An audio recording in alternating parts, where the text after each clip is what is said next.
Alright, Tony from Curb Talk here, back with part 2, Antonio Brown situation.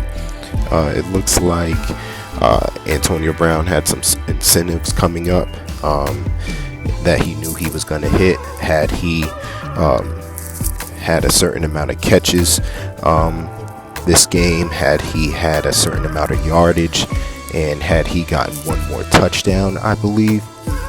It looks like while he was on the bench and Tom Brady passed him, he got mad at Tom Brady because Tom Brady was targeting Rob Gronkowski a little bit more than Antonio wanted him to. And so I guess the exchange was something to the effect of Antonio Brown asking Tom Brady, "Oh, you're going back to Rob Gronkowski," or something like that. And Tom Brady was like, I guess, thrown off by that.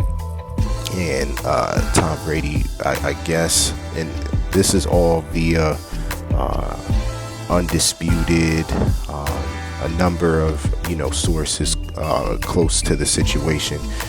But anyway, Tom Brady in reply said, "Well, yeah, I guess I'm going back to Rob Gronkowski," and so he walked away. So it wasn't a pleasant exchange by any circumstance.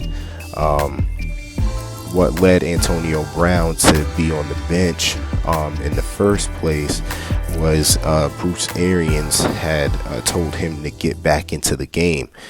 Well, Antonio Brown had told Bruce Arians that his ankle was hurting, and that I guess he didn't want to go back in the game. And so Bruce Arians told him, "Well, if you're not going to go back in the game, then leave."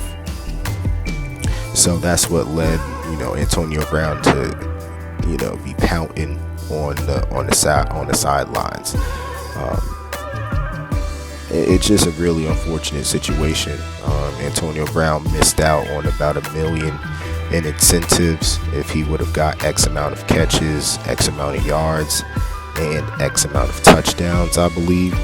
He did have one more game to go, so I don't know why he was pressed to get all his stats in this game. He did have next week up against Carolina. A couple weeks ago they went up against Carolina and he had over 100 yards, so that would have been a favorable matchup for him, going up against that team where he had one of his biggest games this year, if not his biggest game.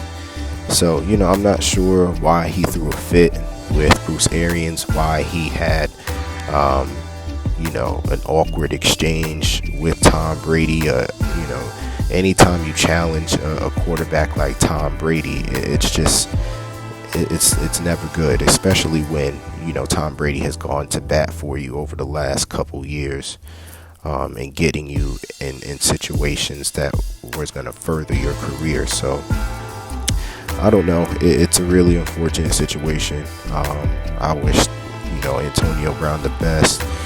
Hopefully he figures things out in his personal life and professional, because I'm sure one is affecting the other. It has to be. I'm sure there's things in his personal life that are affecting his thought process, and he's bringing that to work, which you should never do. So it's a really unfortunate situation. I posed the question yesterday whether this was a football issue or whether this is a mental health issue. It seems to be both. Antonio Brown was dead set on getting his incentives this game, and he let his personal goals interfere with team goals. However, I think if he was in his right mind, he would be able to be a little bit more mature and be able to reason with himself and come back to his senses and realize that there's a bigger picture at play here. But regardless, we'll see what happens in the coming days, coming weeks. He is no longer a Tampa Bay Buck, so they will be moving forward without him. And that's been my time. It's Tony from Curb Talk, and I'm out.